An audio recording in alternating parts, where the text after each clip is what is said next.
네, 저는 본 말씀 통하여서 우리 닫힌 문을 우리 지나기 위하여라는 말씀으로 말씀 나누기 원합니다.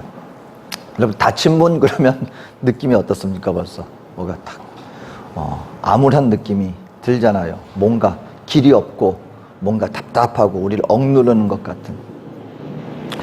제가 이 남미에 있으면서 시기적으로 이런 닫힌 문과 같은 우리 인생길이 또 우리의 사회가 정말 어려움 가운데서 정말 문이 다 닫혀버렸다라고 이렇게 느꼈던 적이 한 2번 있었던 것 같습니다.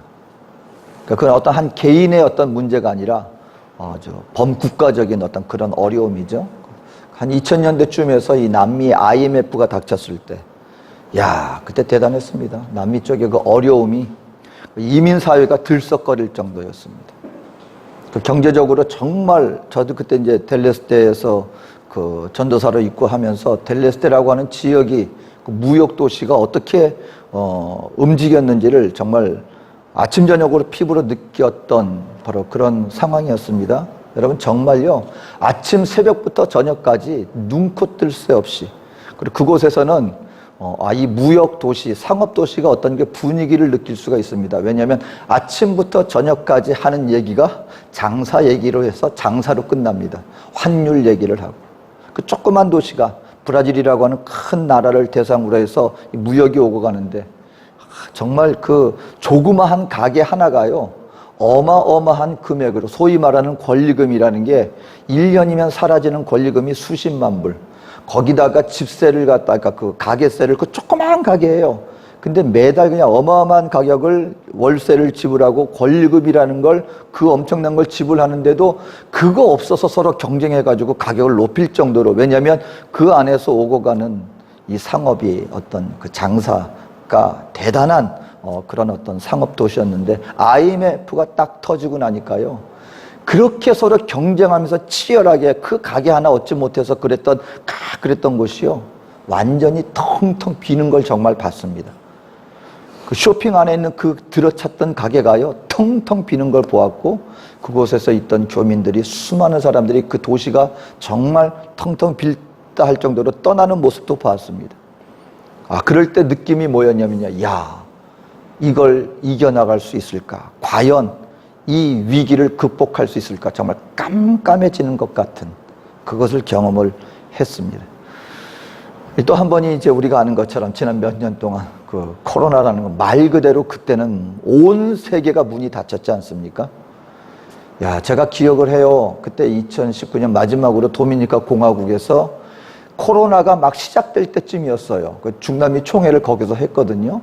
근데 이거 갈 수 있을까 뭐 했는데, 그때까지만 해도 완전히 닫히진 않았기 때문에 거기 가서 총회를 치르고 왔는데, 그리고 나서 얼마 안 가 그때부터 문이 완전히 닫혔는데, 그래도 한 올해 말쯤 되면 그래도 좀 지나가겠지 했는데, 그게 3년을 갔습니다. 정말 문 밖을 나가지 못하는 그 지경이 되리라고는 상상을 못했었죠. 여러분, 그때 그 알게 모르게. 근데 그 교회도 우리 다들 문을 닫지 않았습니까? 말 그대로 문이 걸어 잠기지 않았습니까? 여러분, 우리가 이럴 때, 근데 그것이 꼭 범국가적인 암담한 그런 때도 있겠지만, 여러분, 범국가적인 재난이 닥쳤을 때도 그렇겠지만, 우리 개개인의 삶 속에서 외적으로 볼 때 국가적으로 그런 위기가 굳이 없다 할지라도 우리 한 사람 한 사람에게 나타나는 인생 가운데 얼마나 많은 사연들이 있습니까? 여러분, 아마 우리가 평범하게 살아가는 것 같은데, 한 사람, 아무나 그냥 무작위로 누군가 한 사람을 갖다가 딱 선택을 해서 그분의 일생 속에서 그분이 겪었던 것을 한번 얘기로 이렇게 들어보면은요, 정말 아주 기가 막힌 사연들, 그분이 경험했던 여러 가지 사연들이 우리에게 있을 것입니다. 우리 인생들에게 여러분, 때로는 정말 우리가 앞이 캄캄하고 정말 모든 문이, 사방의 모든 문이 닫힌 것 같은 그런 어려움의 순간들을 맞지 않은 분은 아마 아무도 없을 것입니다. 그러면 그럴 때 우리가 어떻게 해야 하겠는가? 어떻게 그 문을 극복하며, 닫힌 문을 우리가, 그와 같은 상황을 극복하며 나갈 수 있겠는가?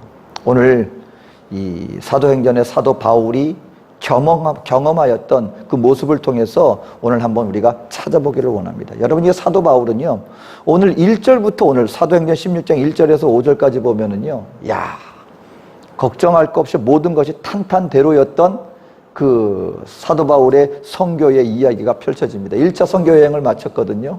근데 이게 웬 은혜인지 모든 게 형통하게 가는 곳마다 복음 받아들인 이방인들이 생겨났고요.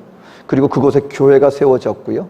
그리고 하나님 안에서 그 교회가 사도 바울이 이제 1차 전도 여행을 마치고 이제 돌아왔는데 한 5년이라는 시간이 흐르는 동안 뭐 사도 바울이 뭐 오늘날처럼 연락할 길이 있습니까? 뭐가 있습니까? 몸으로 직접 가지 않으면 그 만날 수 없는 그런 상황 속에서 뭐 사도 바울이 뭐 개척한 교회마다 뭐 다시 다닐 수 있었겠습니까?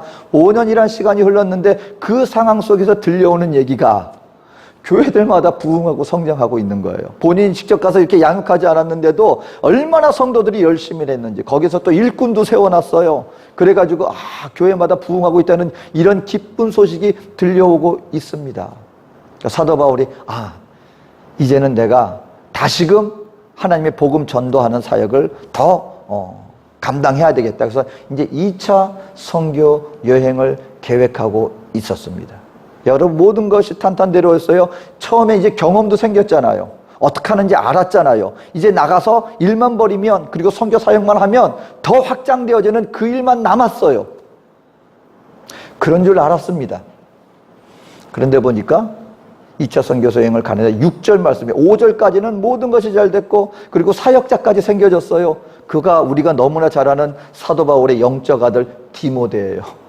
하나님의 헌신하고자 하는 일꾼도 세워져서 그도 동참했습니다. 더 큰 인력을 가지고 힘을 가지고 딱 나가는데 6절 말씀에 딱 등장하는 게 뭐냐? 성령이 아시아에서 말씀을 전하지 못하게 하시니. 시작부터 막혀버리는 거예요. 갑자기 문이 탁 막혀버리는 거예요. 이렇게 해도 저렇게 하려고 해도, 근데 다른 분이 막는 게 아니에요. 하나님이, 성령이, 예수의 영이 가지 못하게 모든 게 갑자기 하루아침에 완전히 막혀버렸다는 것입니다. 이럴 때 우리 어떻게 하겠는가? 바울은 이 상황 속에서 어떻게 이 시간들을, 이 상황을 극복하며 나갈 수 있었는가? 우리에게도 동일하게 적용되는 말씀입니다. 여러분, 저와 여러분들이요, 인생을 살다가 이와 같이 모든 것이 막힌 것 같은 상황이 되었을 때 우리가 해야 될 일은 무엇입니까? 첫 번째는요, 우리가 먼저 알아야 되는 게 있습니다. 때로는 하나님께서 우리 인생의 문을 닫을 때도 있다는 것을 우리가 인정해야 합니다. 우리가 신앙생활에 나갈 때 언제 우리가 자꾸 고민을 하기 시작하면은요, 예수를 믿고 난 다음에, 하나님을 믿고 난 다음에 우리 나름대로 하나님에 대해서 정의를 하고, 우리 하나님은, 우리 믿는 하나님을 이런 식으로 해줘야만 하나님인 것처럼, 하나님은 마치 이렇게만 역사해 주시는 분인 것처럼 우리 스스로 하나님을 정의 내리고 하나님의 역사하심에 대해서 우리 스스로가 어떤 틀을 정해 놓을 때 때로 우리는 당황하게 됩니다. 우리가 바라는 하나님은 어떤 하나님? 항상 모든 문을 열어주시는 하나님으로 우리가 기대하죠. 그렇죠. 모든 게 항상 형통하게 되어지고, 모든 일에 항상 우리에게 사탕같이 즐겁고 달콤하고 좋은 것만 우리에게 주실 때, 그게 하나님이시지, 그리고 하나님은 그렇게 하시는 분이시지, 우리가 아예 결론을 내리고 정의를 내려버려요. 그러면 어떤 일이 닥치게 됩니까? 살다가 우리 믿는 하나님의 백성들에게 어려움이 닥치거나, 때로는 그 어떤 쓴 것을 우리가 맛보게 되거나, 아니면 우리가 갈 때 험난한 것을 만나거나, 아니면 열려있던 문이 갑자기 닫혀버리면 그때 우리는 고민하는 거예요. 그리고 뭐 합니까? 하나님 앞에서 불안해하면서 이제 마음속에 내가 뭐 잘못했나? 아니, 하나님이 왜 이러시지? 그때 우리가 당황하는 거예요. 이를 우리가 알아야 됩니다. 내가 아는 하나님, 내가 바라는 하나님을 우리가 볼 것이 아니라 성경을 통해서 우리는 하나님이 누구신가를 알아야 할 뿐만 아니라 하나님이 어떻게 우리의 인생을 인도하시는가, 하나님을 알고 그 하나님 손에 우리의 인생을 때로는 내어 맡길 수 있는 그런 믿음으로 주님을 따라야 한다라고 하는 사실인 것입니다. 요한계시록 3장 7절에 이렇게 말합니다.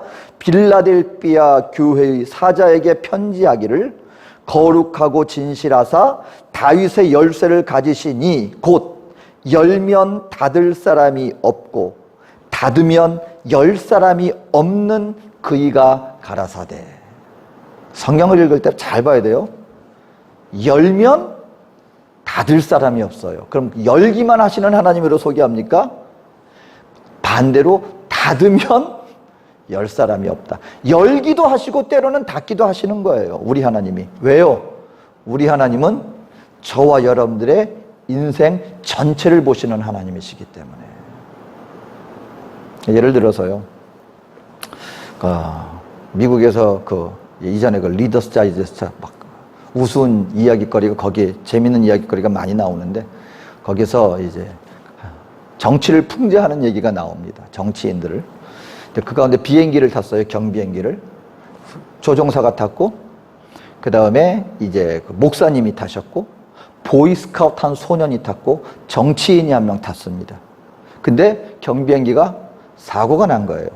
그 낙하산을 메고 떨어져야 되는데, 낙하산이 4개가 있어야 되는데, 3개밖에 없는 거예요. 그러니까 일단 조종사는 자기 먼저 탈출해야 되겠다고 3개 중에서 하나를 딱 메고 떨어졌어요. 3명이 남았어요. 정치인과 보이스카우트 소년과 그리고 목사님이 남았어요. 근데 갑자기 정치인이 나는 나라와 국가를 위해서 헌신해야 될 사람이니까 나는 반드시 살아야 할 사람이니까 당신 둘 중에 하나 결정하라 그러고 자기도 낙하산 메고 하나 그냥 툭 떨어졌어요. 낙하산이 2개밖에 안 남았잖아요. 하나밖에 안 남았잖아요. 목사님이 그래도 어떻게 합니까? 소년 보고 야 나는 어차피 죽으면 천국이니까 네가 가라. 보이스카우트 소년이 아니에요 목사님. 낙하산 2개 남았어요. 무슨 말이냐? 둘 다 갔는데 했더니 그 정치인이 맨 거 내 배낭이에요. 잘못 메고 떨어졌어요. 낙하산 2개 있으니까 우리 둘 다 살았어요 하고 둘이 살았다는 겁니다. 그 정치인은 보이스카우트 배낭을 낙하산으로 잘못 알고 잘못 메고 떨어진 것이죠. 여러분이 이럴 때 한번 보자는 거예요. 만약에 어떤 자녀가 부모님한테 그 배낭을 낙하산인지 잘못 알고 나 이거 메고 떨어질래요. 그럼 만약에 부모님이 그게 배낭이에요. 낙하산이 아니에요. 그러면은 자녀가 원한다고 이거 내가 메고 떨어질래요. 그러면은 그래 알았어. 네가 원하니까 다 해줄게. 떨어져. 그러면은 그 자식은 어떻게 되는 거예요? 그 자녀는 들어주면 죽는 거예요. 오늘 우리 인생들이 하나님 앞에 하나님 왜 이 문 닫습니까? 왜 문 안 열어줍니까? 근데 하나님이 보니까 그 문 열면 낭떠러지예요. 거기로 지나가면 떨어져 죽는 거야. 안 좋은 거예요. 그럼 부모님은 어떻게 해야 됩니까? 그거 아니야. 그 길 아니야. 이거 문 열고 네가 원하는 대로 가려고 내가 이 문을 열어주면 우리 인생 가운데 하나님 보실 때 우리 인생 속에 우리의 영혼 속에 결코 복이 아니에요. 해가 되는 거예요. 그럴 때 우리 정말 사랑하는 부모님이라면 자녀한테 뭐 할 수 있어야 되는 거예요? 안 돼. 안 돼. 여러분 우리는요 내일 일을 알지 못해요. 당장 눈에 보이는 게 좋아 보여요. 그래서 이 문을 열려고 하고 이 길로 가려고 해요. 근데 하나님은 때로는 열어주시기도 하지만 때로는 아니라고 하면서 그것을 닫을 때도 있을 때, 이럴 때 우리 믿는 하나님의 백성들이 해야 될 건 뭡니까? 그땐 하나님을 신뢰하는 거예요. 신뢰하고 하나님이 닫으셨네? 그럼 그걸로 그냥 아니라 그걸 놓고 왜 닫았을까? 그리고 억지로 그걸 하려는 것이 아니라 하나님이 이걸 닫았을 때는 뭔가 이유가 있으시겠지 하고 끝까지 하나님을 향한 믿음과 신뢰를 속에서 하나님 앞에 믿음을 끝까지 신뢰하는 모습을 보여야 된다라고 하는 사실인 것이죠. 그런데 우리는 하나님 왜 문 닫았습니까? 그것만을 가지고 좌절하고 하나님을 원망하기까지 하고 때로는 우리가 신앙생활 가운데서 이것도 아무 소용이 없냐고 신앙까지 하나님 앞에서 아예 믿는 믿음마저 저버리려고 하는 경향이 없지 않아 있다라는 것입니다. 그런데 오늘 우리가 분명히 알아야 됩니다. 하나님께서 복음 전하러 가려는 그 길을 왜 하나님 막으십니까? 이럴 것이 아니라 하나님이 때로는 문을 닫으실 수도 있겠구나. 거기에는 그 나름대로 이유가 있겠거니. 하는 믿음으로 우리가 그 상황을 받아들여야 한다는 것입니다. 그럼 두 번째로 우리는 그 상황 속에서 우리는 무엇을 해야 합니까? 바로 그런 닫힌 문이 있을 때 우리는 그 상황 속에서 하나님 앞에 나와 아버지 하나님의 음성을 듣는 자리에 반드시 나가야 합니다. 하나님의 음성을 듣는 자리. 오늘 9절과 10절에 보니까요, 이렇게 말합니다. 밤에 환상이 바울에게 보이니 마게도냐 사람 하나가 서서 그에게 청하여 이르되 마게도냐로 건너와서 우리를 도우라 하거늘 바울이 그 환상을 보았을 때 우리가 곧 마게도냐로 떠나기를 힘쓰니 이는 하나님이 저 사람들에게 복음을 전하라고 우리를 부르신 줄로 인정함이로라. 바울이요, 문 닫혔다고 이제 내 일은 여기까지가 끝인가 보다 하고 이렇게 물러선 게 아니에요. 그 상황 속에서 환상 속의 주의 음성을 들을 수 있었다는 것은 뭐냐면 그 상황 속에서 바울은 기도하는 자리로 나아가서 성령이 자기에게 하는 음성을 듣는 그 자리로 나아갔다라는 것을 의미합니다.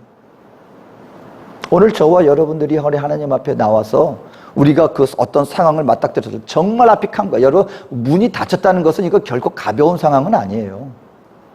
우리 인생 가운데 여러분 정말 사방이 막힌 것 같은 그런 어둠 속에 있는 분들은 이 상황과 이것을 그냥 말 한마디로 그랬구나라고가 아니라 우리 온 몸과 마음과 심령 속에서 그것이 얼마나 절박한 상황인지를 아마 알지 않을까 싶습니다. 그 상황 속에서 정말 우리가 해야 될 것은 뭐냐면요, 우리의 마음을 지키고 그 상황 속에서 하나님 앞에 그 모든 인생의 짐을 주님 앞에 내려놓고 그 상황 속에 하나님 하고 부르짖을 수 있고 그 상황 속에서 나에게 나의 심령 속에 말씀하시는 그 주님의 임재하심과 주님의 음성을 들을 수 있는, 바로 그렇게 되어질 때 우리는 그 상황을 정말로요 주님의 은혜 가운데 극복해 나갈 수 있다라고 하는 사실인 것입니다. 여러분, 어떤 성도님이 정말 하나님 앞에서 흔들림 없는 정말 강한 믿음을 소유한 자로 성장해 나갈 수 있느냐? 보건대요.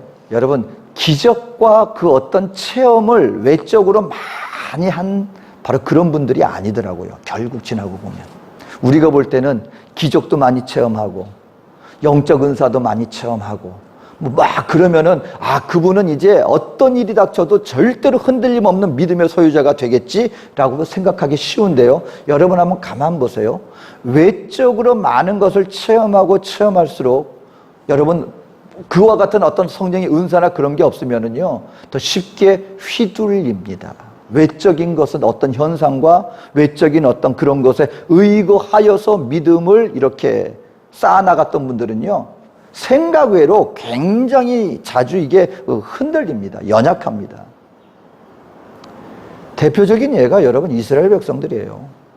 애굽에서 그 하나님의 놀라운 능력으로 여러분 기적을 체험한 아마 우리 그 아담과 하와로부터 아마 오늘 이 시기의 모든 크리스찬들을 모두 한번 딱 데려다 놓고요.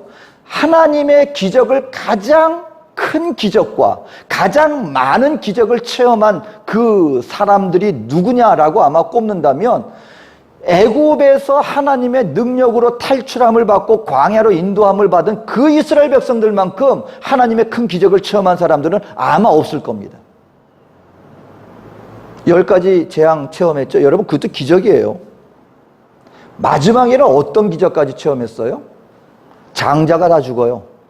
근데 문설주에 어린 양 피를 발랐더니 거기에만 생명이 보존이 돼요. 이런 기적이 어디 있습니까? 여러분 홍해가 갈라지는 기적을 체험한 사람 혹시 있습니까? 여러분 바위에서 물이 나와요. 바위를 쳤더니 물이 나와요.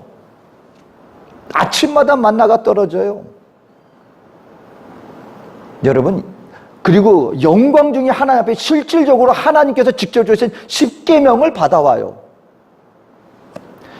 여러분 그 광야에서 얼마나 많은 기적을 체험했는지 아십니까? 이스라엘 백성들이. 근데 그들이 여러분 마음이 정말 대쪽같이 흔들림 없이 되었습니까? 아니요. 조금만 문제가 생기면은요, 언제 그랬냐는 듯이 그 큰 기적을 체험했는데 그들은 그냥 조석지간으로 그 마음이 변했습니다. 엘리야 선지자도 마찬가지예요. 엘리야 선지자가 여러분 하나님의 큰 능력을 체험했습니다.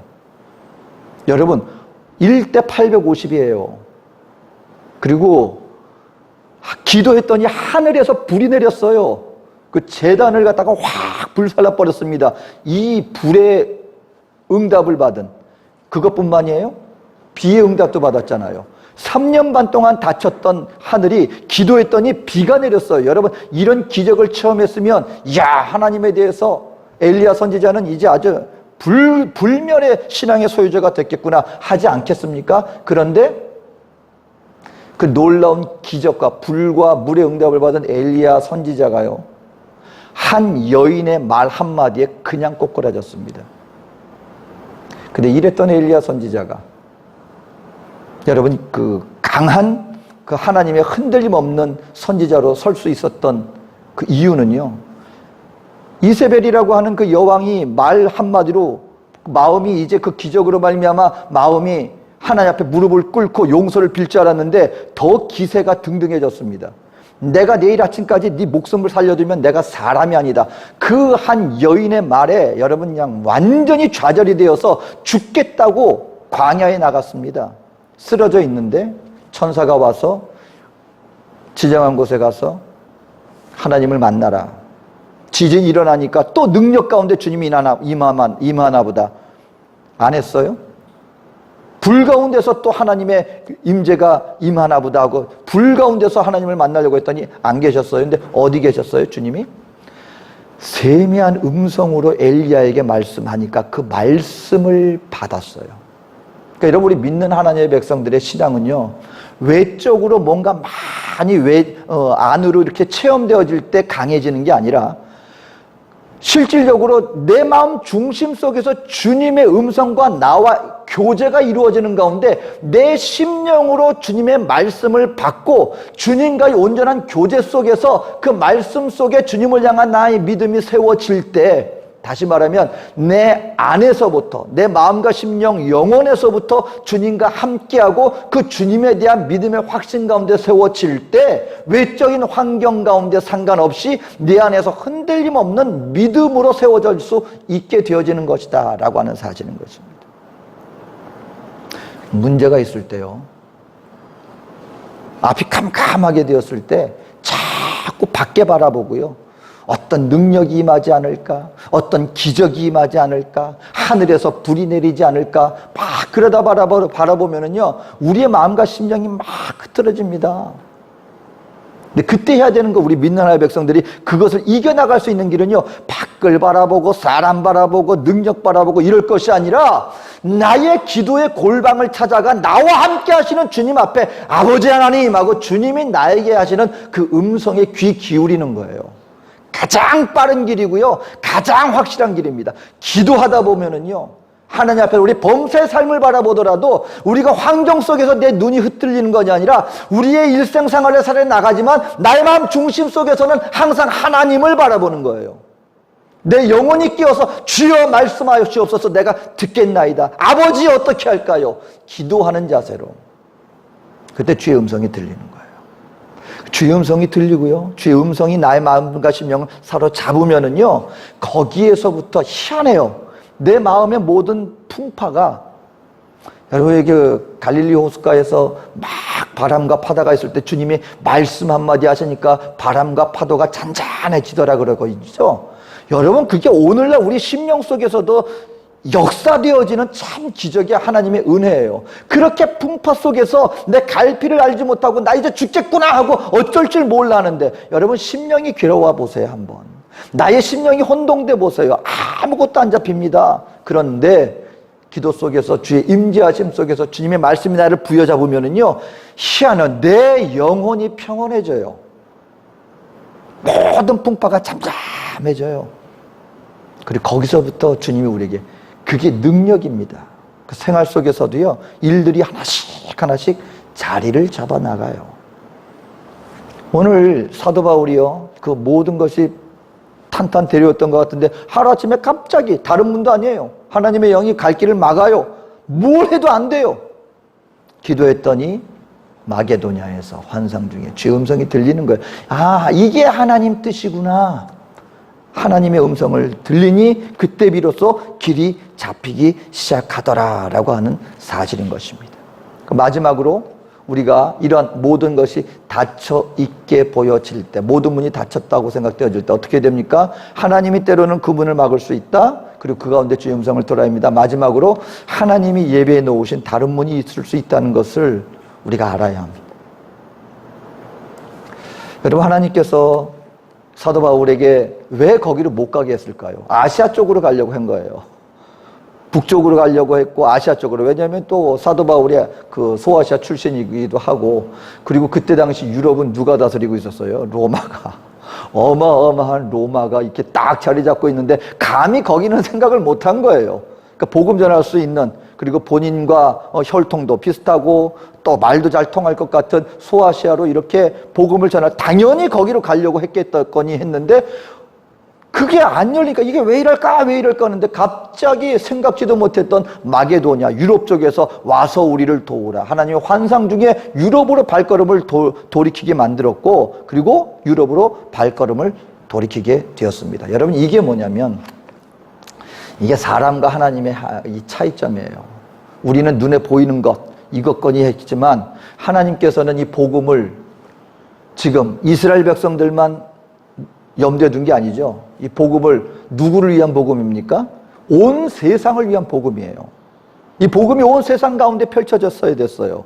그런데 이때 만약에 사도 바울의 발걸음이 소아시아로, 야시아 쪽으로 향하기 때문에는요, 아마 이 복음 전해지는 속도가요, 오늘 우리가 보는 것처럼 이렇게 빠른 속도로 전파되지 못했을 것입니다. 하나님이 만약에 우리 인간들에게, 우리 사도 바울에게만 그냥 이름해놓고 네가 알아서 해 하고 맡겼더라면, 여러분, 이게 저희는 이게 중미에서 보면서 그걸 뼈저리게 정말 체험해요. 여러분이 복음을 전할 때 가장 중요한 것 중에 하나가 뭐겠습니까? 복음을 전할 때 제일 가장 필요한 것, 그리고 가장 어려운 것 중에 하나, 말이 안 통하면 복음이 안 전해져요. 이민 오신 분들 처음 와가지고 말이 안 통할 때의 그 답답함, 전 칠레에서 그 목사님이 그 체험담이 양복 입고 근엄하게, 참 생긴 것도 얌전하게 생기셨는데 은혜스럽게 복음을 전하고 예배 드리고 난 다음에, 주일 예배는 오전이잖아요. 다 끝나고 이제 집에 가는데 계란을 하나 사러 가려고.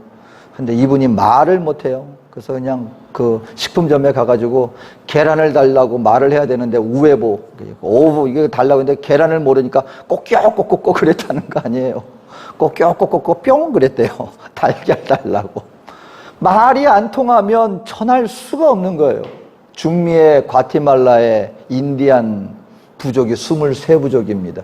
거기에 미국의 그 선교사님들이 번역하는, 그러니까 언어로 이렇게 성경 번역하는 목사님들이 살면서 인디안 언어를 배워서 그것을, 그 인디안 언어를 그 글자로 만들어서 그걸로 성경을 번역하는 거예요.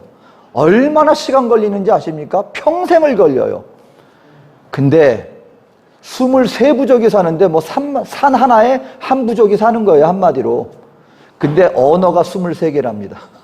그 조그만 나라에 인디안 부족, 큰 부족도 아니에요. 산둥성이 하나에 한 부족씩 사는데 얼마나 왕래가 없었으면 23부족이 그래도 언어라도 좀 같으면 하나 그냥 평생 살면서 번역하면 그걸로 온 부족이 이렇게 공용하면 될 텐데 부족마다 언어가 달라요. 만약에 사도 바울이 아시아로 갔다면은요, 가는 부족마다 말부터 배워야죠. 그것 번역해야죠. 그것도 전하려고. 그리고 말만 번역한다고 되는 게 아니라 정서도 알아야 돼요. 정서. 인디안 부족 선교하는데 제일 어려웠던 것 중에 하나가 뭐냐면 은혜라는 걸 설명하는 게 그렇게 힘들었답니다. 그러니까 거저 베풀어 주는 것. 그러니까 인디안 부족한테 은혜라는 게 개념이 이게 전달이 안 되는 거예요. 근데 그 사람이 나중에 그들의 정서를 깨달았어요. 그리고 은혜를 어떻게 표현을 했냐? 멧돼지를 너네 집 뒷마당에 가져다 놓는 것.